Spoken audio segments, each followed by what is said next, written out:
Hello friends, welcome to my channel.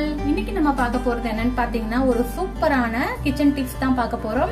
டிப்ஸ்னு சொல்றீங்க சாதம் வச்சிருக்கீங்களேன்னு பார்க்காதீங்க. இந்த சாதத்தை வச்சு தான் ஒரு சூப்பரான டிப் வந்து நம்ம பார்க்க போறோம் ஃப்ரெண்ட்ஸ். இது ரொம்பவே வந்து பயனுள்ளதா இருக்கும். இப்போ நம்ம வந்து சாதாரணமா வந்து மத்தியானத்துல சாதம் வடிச்சிருப்போம். ஈவினிங்ல வந்து கொஞ்சம் மீறிடும். அப்படி மீந்து போயிடுச்சு அப்படின்னும் போது இந்த வெயில் டைம்ல வந்து சீக்கிரமாவே அது நஞ்சு போயிடுங்க. தண்ணி விட்ட மாதிரி இருக்கும். சோ அந்த மாதிரி ஆகாம இருக்கணும் அப்படின்றதுக்காக நம்ம முன்னாடியே ஒரு ஈவினிங் டைம்ல வந்து நம்ம இந்த மாதிரி செஞ்சிட்டோம் அப்படின்னா ஒரு சூப்பரான ஒரு ஈவினிங் டைம் ஸ்நாக்ஸா இருக்கட்டும், அப்படி இல்லைன்னா ஒரு ஈவினிங் டைம்ல வந்து டிஃபன் செஞ்ச மாதிரி இருக்கும். சோ கண்டிப்பா வந்து இந்த ரெசிபியை நம்ம ட்ரை பண்ணலாம். அதுக்கு முன்னாடி வந்து ஒரு ஸ்மால் ரெக்வெஸ்ட் ஃப்ரெண்ட்ஸ், இப்பதான் நீங்க என்னோட வீடியோவை வந்து ஃபர்ஸ்ட் டைம் விசிட் பண்றீங்க அப்படின்னா என்னோட சேனலுக்கு ஒரு லைக் பண்ணிடுங்க, அப்படியே ஒரு சப்ஸ்கிரைப் பண்ணிட்டு பக்கத்துல இருக்கிற பெல் பட்டனையும் கிளிக் பண்ணிடுங்க ஃப்ரெண்ட்ஸ். இது வந்து ரொம்பவே வந்து ஈஸி தாங்க, ஈஸியா நீங்க பண்ணிடலாம். சோ வாங்க ஃப்ரெண்ட்ஸ் வீடியோக்குள்ள போகலாம். இப்ப நான் வந்து மீந்து போன சாதம் எடுத்திருக்கேங்க. இது வந்து இந்த கப் அளவுக்கு நான் சாதம் எடுத்திருக்கேன். இது நம்ம இப்ப வந்து மிக்சில போட்டு நம்ம அரைச்சிக்கலாங்க. இதை நான் மிக்ஸி ஜாடியில போட்டிருக்கேங்க. இதை நம்ம வந்து பல்ஸ் மோட்ல ஃபர்ஸ்ட் நம்ம வந்து கிரைண்ட் பண்ணிக்கலாம். அப்பதான் நம்ம வந்து நல்லா வந்து சாஃப்டா கிடைக்கும். ஆனா வந்து சாதம் அரைக்கிறோன்றதுனால கொஞ்சம் குழகுழப்பா வருங்க. அதனால தண்ணி எதுவும் நீங்க ஆட் பண்ணாம பல்ஸ் மோட்ல வச்சு நம்ம இதை நல்லா மையா அரைச்சி எடுத்துட்டு வந்துடலாம் ஃப்ரெண்ட்ஸ். பல்ஸ் மோட்ல தான் வச்சிருக்கேன் பாருங்க. கொஞ்சம் அந்த வத்தல் போடுற ஸ்டேஜ்ல இருக்கு. இந்த சமயத்துல நம்ம கொஞ்சமா தண்ணி விட்டுட்டு நம்ம வந்து இப்போ நார்மலா கிரைண்ட் பண்ற மாதிரி நம்ம பல்ஸ் மோட்ல வைக்காம அரைச்சிக்கலாங்க. நல்லா அரைச்சிட்டோம் பாத்தீங்கன்னா தெரியும். நல்லா வந்து பேஸ்டோட இருக்கு பாருங்க. இந்த இதுல இருந்தா ஓகேங்க. ஏன்னா நம்ம இடியாப்பம் வந்து பிழிய போறோம். இதுல இடியாப்பம் பிழியும் போது நமக்கு ஒரு சில இது வந்து நிறைய சரியா வந்து அரையாம இருந்துச்சு அப்படின்னா நமக்கு இடியாப்பம் பிழியறதுக்கு கஷ்டமா இருக்குங்க. அதனாலதான் நம்ம வந்து கொஞ்சம் தண்ணி விட்டுட்டு நல்லா அரைக்கணும். இன்னும் நீங்க வந்து இன்னும் வேணும்னா கூட நீங்க அரைச்சிக்கலாம். எனக்கு வந்து இப்போ இன்னும் கொஞ்சம் கொரன்னு இருக்க மாதிரி இருக்குங்க. நான் கொஞ்சமா தண்ணி விட்டுட்டு நான் மறுபடியும் கிரைண்ட் பண்ணிக்க போறேன். நான் அரைச்சிட்டு நல்ல ஒரு பவுலுக்கு மாத்திட்டேங்க. பார்த்தனால தெரியும் நல்ல ஒரு பேஸ்ட் பதத்துக்கு இருக்குங்க. இப்ப இதுல வந்து பாத்தீங்க அப்படின்னா நீங்க கடையில விக்கிற மாவு கூட யூஸ் பண்ணிக்கலாம். நான் இன்னைக்கு வந்து வீட்லயே ப்ரிப்பேர் பண்ண மாவு தாங்க இது. இது வந்து நான் வந்து 3 டேபிள் ஸ்பூன் அளவுக்கு நான் இதுல சேர்த்துக்கிறேங்க. நார்மலாவே நம்ம சாதம் வடிக்கும் போது சிலர் வந்து உப்பு போடுவாங்க. அப்ப நீங்க வந்து உப்பு போடும்போது கொஞ்சம் அட்ஜஸ்ட் பண்ணி சேர்த்துக்கணும். நான் வந்து இன்னைக்கு உப்பு போடல, அதனால நான் உப்பு வந்து இதுக்கேத்த அளவுக்கு நான் சேர்த்துக்கிறேங்க. சேர்த்துட்டு இது வந்து நல்லா கையில ஒட்டாத மாதிரி எல்லாத்தையும் கலந்து நல்லா பிசைஞ்சு எடுத்துக்கோங்க. இது வந்து கொஞ்சம் குழகுழப்பா இருக்குன்றதுனால கையில ஒட்டி தாங்க வரும். மாவோட சேர்த்து நல்லா பிணையும் போது நமக்கு வந்து கரெக்டா இருக்கும். அப்படி ரொம்ப குழகுழப்பா இருக்குது அப்படின்னும் போது நீங்க இன்னும் கூட கொஞ்சம் வந்து மாவு சேர்த்துக்கலாம்.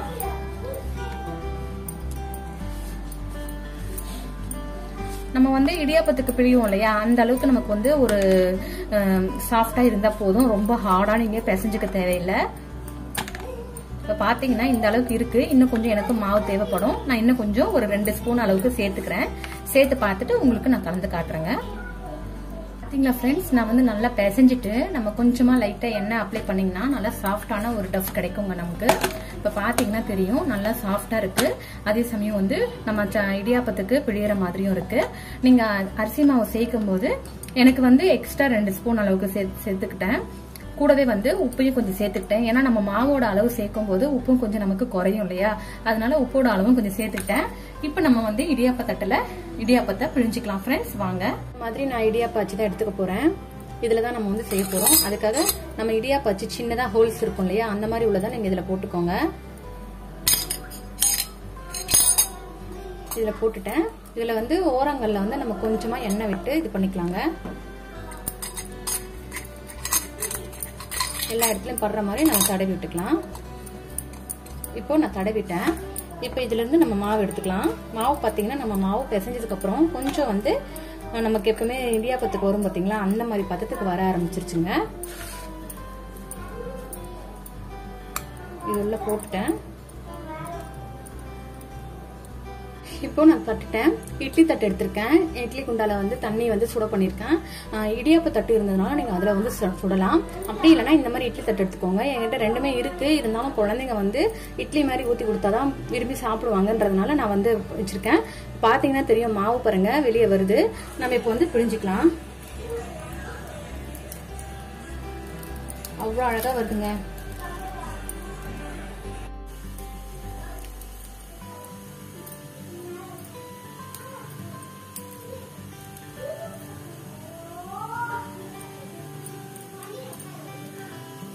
இப்போ பார்த்தீங்கன்னா நம்ம எல்லா தட்டுலையும் ஊற்றிட்டோம். 2 தட்டுலையும் எனக்கு கரெக்டாக இருந்துச்சு. நான் வந்து அடுப்பில் வந்து தண்ணி ஊற்றி நல்லா சுட வச்சிருக்கேங்க. நல்லா கொதி வந்துருச்சு. இப்போ நான் அடுப்பில் வச்சுட்டு நம்ம வந்து ஒரு 3 to 4 minutes வந்து நல்லா குக் பண்ணுங்க. அப்பதான் சீக்கிரம் வெந்து வரும். இப்போ 4 நிமிஷம் ஆயிடுச்சுங்க. தட்டுல இருந்து நான் எடுத்துட்டேன். எடுத்து ஒரு 2 நிமிஷம் வெளியே வச்சேங்க. கொஞ்சம் ஆடினதுக்கு பிறகுதான் நம்ம எடுக்கணும். நல்லா அழகா வந்திருக்குங்க. நமக்கு வந்து இது வந்து லெஃப்ட் ஓவர் ரைஸ்ல தான் செஞ்சிருக்காங்கன்னே சுத்தமா தெரியாது. நமக்கு பொல பொலனே வரல பாருங்களேன். நல்லா நல்லா எப்படி நீட்டா நூடுல்ஸ் மாதிரியே இருக்கு பாருங்களேன். பாத்தீங்களா ஃப்ரெண்ட்ஸ், சூப்பரா வந்து வீட்ல இருந்த கடலைக்கறி குழம்பு சூப்பரா நம்ம வந்து ரெடி பண்ணிட்டோம். நமக்கு வந்து ஒரு லெஃப்ட் ஓவர் ரைஸ்ல வந்து சூப்பரான ஒரு டின்னர் ரெசிபிஸ் நம்ம ரெடி பண்ணிட்டோம். இதே மாதிரி நீங்களும் செஞ்சு பாருங்க.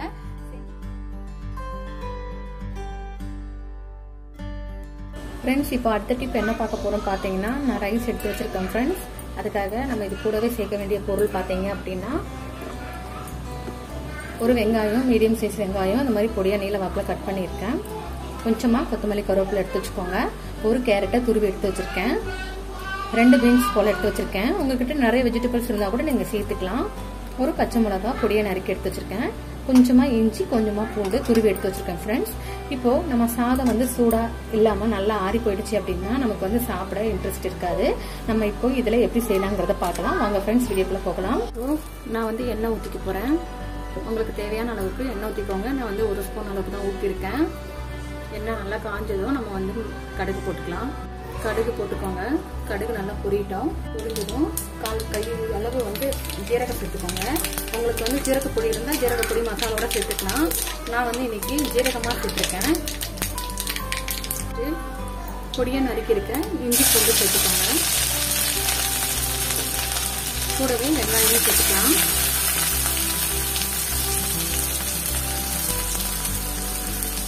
பச்சை மிளகாவும் சேர்த்துக்கோங்க. இஞ்சி பூண்டு விழுதா சேர்க்கறதுக்கு பதிலாக ஃப்ரெஷ்ஷாக வந்து நீங்க துருவி போடுங்களேன். அந்த ஸ்மெல் வந்து ரொம்ப சூப்பரா இருக்கும். அதுவும் இந்த சாதத்துக்கு வந்து நல்ல வாசனையாகவும் இருக்கும், நல்ல டேஸ்டாகவும் இருக்கும். இந்த வெங்காயம் வந்து நல்லா செவந்து வரட்டுங்க. வச்சிருக்க காய் எல்லாமே சேர்த்துக்கோங்க. இதோட சேர்த்து நல்லா வதங்கி வரட்டும் காய் எல்லாமே. உங்ககிட்ட என்ன வெஜிடபிள்ஸ் இருக்கோ, உருளைக்கிழங்கு கூட நம்ம சேர்க்கலாம். தோல் நீக்கிட்டு நம்ம சேர்த்துக்கலாம். பச்சை பட்டாணி இருந்துச்சுன்னா கூட நீங்க சேர்த்துக்கலாங்க. இப்போ இது நல்லா வந்து சீக்கிரமா குக் ஆயிடுங்க. ரொம்ப நேரம் குக் ஆகாது. ஒரு 2-3 நிமிஷத்துலேயே நல்லா வந்து வதங்கி வந்துடும் காய் எல்லாமே. இப்போ தக்காளி, ஒரு தக்காளி கட் பண்ணிட்டு சேர்த்துக்கோங்க.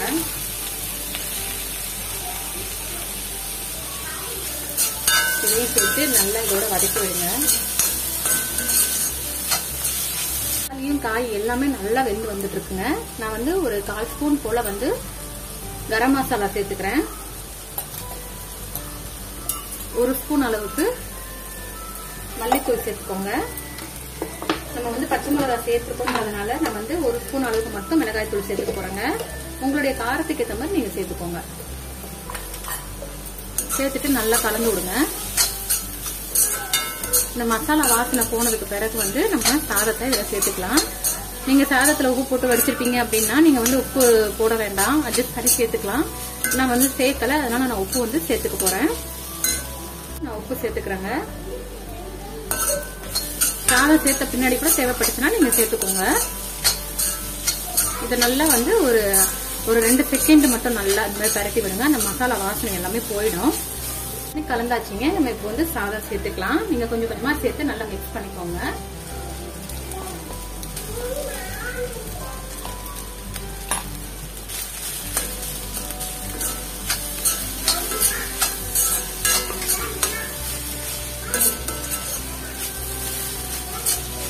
இப்ப என்ன பண்ணுங்க, கொஞ்சம் ஹை ஃப்ளேம்ல வச்சு நல்லா வந்து பரட்டி விடுங்க. அடி பிடிக்காதவாறு நல்லா சுட சுட பரட்டி விட்டீங்கன்னா நல்லா வந்து சூப்பரா நல்லா சுட சுட இருக்குங்க.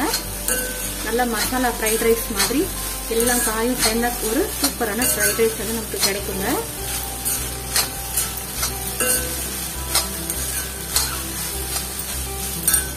வந்து சும்மா 1 ஸ்பூன் அளவுக்கு மட்டும் நான் நெய் சேர்த்துக்கிறேன். நல்ல வாசனையா இருக்கும். அதுக்காக தான் வேணும்னா சேர்த்துக்கலாம், நீங்க வந்து அதை தவிர்த்துக்கோங்க. கடைசியா வந்து கொத்தமல்லி தழையில தூவி விட்டுட்டு நம்ம ஸ்டவ் அணைச்சிக்கலாம்.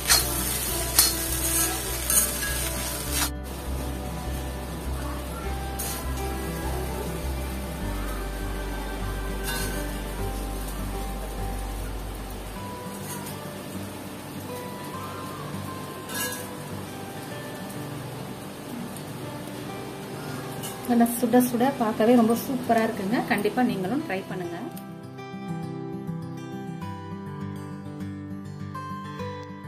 இப்போ மூணாவதா என்ன டிப் நம்ம பயன்படுத்த போறோம்னா, 1 கப் அளவுக்கு சாதம் எடுத்து வச்சுக்கலாம். மிக்ஸில சேர்த்து நல்லா அரைச்சி எடுத்துக்கோங்க. இப்போ இது ஒரு பவுலுக்கு மாத்திக்கலாம். இப்போ நம்ம எந்த கப்ல அரிசி எடுத்தோமோ அதே கப்ல பொட்டுக்கடலை மாவு நம்ம சேர்த்துக்கலாம். அதுல 3 டேபிள் ஸ்பூன் அளவுக்கு இருந்தது, அதனால நான் 3 டேபிள் ஸ்பூன் அளவுக்கு சேர்த்துக்கிறேன். இதுக்கு தேவையான அளவுக்கு உப்பு சேர்த்துக்கோங்க. 1/4 ஸ்பூன் போல தனி மிளகாய் தூள் சேர்த்துக்க போறேன்.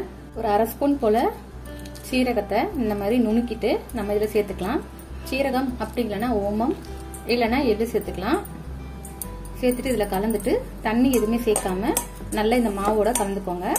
பொட்டுக்கடலை மாவுக்கு பதிலாக நீங்க அரிசி மாவு கூட சேர்த்துக்கலாம், இல்லைன்னா ரெண்டும் கலந்து கூட சேர்க்கலாம். இப்போ நான் இதை கலந்து பாக்குறேன். இன்னும் எனக்கு மாவு தேவைப்பட்டது அப்படின்னா நான் அரிசி மாவு கொஞ்சம் சேர்த்துக்கிறேன், அப்படி இல்லைன்னா பொட்டுக்கடலை மாவும் சேர்த்துக்கலாம்.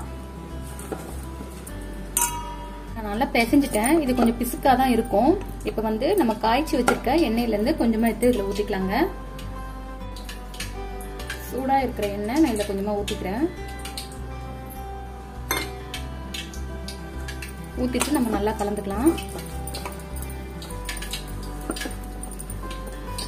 இப்ப மாவு சரியா இருக்கு. இப்ப நம்ம முறுக்கு அச்சுல வச்சு நம்ம முறுக்கு பிழிஞ்சுக்கலாம்.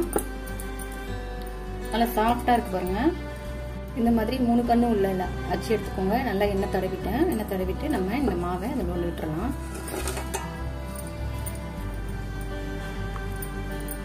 விட்டுட்டு நீங்க நல்லா பிழிஞ்சுக்கலாம். இந்த மாதிரி கரண்டில விட்டுட்டு நீங்க எண்ணெயில போட்டீங்கன்னா நல்லா பொரிஞ்சு வரும். இப்ப இந்த மாதிரி நீங்க மீடியம் ஃப்ளேம்ல வச்சுக்கோங்க. அந்த எண்ணெயோட பபிள்ஸ் எல்லாம் அடங்கிடுச்சுன்னா நம்ம எடுத்துக்கலாம். இப்ப லைட்டா திருப்பி போட்டு எடுத்துக்கோங்க. போட்டதுக்கு அப்புறம் உடனே திருப்ப கூடாது. ஒரு 2 செகண்ட்ஸ் விட்டுட்டு அதுக்கப்புறமா தான் நம்ம திருப்பி விடணும், இல்லைன்னா உடைஞ்சிரும். இந்த மாதிரி சூப்பரா நீங்க முறுக்கு சுட்டுக்கலாம். நல்லா சூப்பரா இருக்குங்க டேஸ்ட். பவர் கட் ஆயிடுச்சு, அதனால வீடியோஸ் எடுக்க முடியல. நீங்க இதே மாதிரி செஞ்சீங்கன்னா ரொம்ப டேஸ்டா இருக்கும். நம்ம ஸ்டோர் பண்ணி வச்சுக்கிட்டோம்னா அப்பப்போ நம்ம எடுத்து சாப்பிட்டுக்கலாங்க. சூப்பரான ஒரு ஸ்நாக்ஸ் மீதமுள்ள சாதத்துல ரெடி ஆயிடுச்சு. சூப்பரான ரெசிபிஸ் எல்லாமே நீங்க பார்த்திருப்பீங்க. கண்டிப்பா இந்த வீடியோ பிடிச்சிருக்கும். பிடிச்சிருந்தா லைக், ஷேர், கமெண்ட் பண்ணுங்க, சப்ஸ்கிரைப் பண்ணுங்க. எல்லோரும் இன்புற்றி வாழ்க. நன்றி.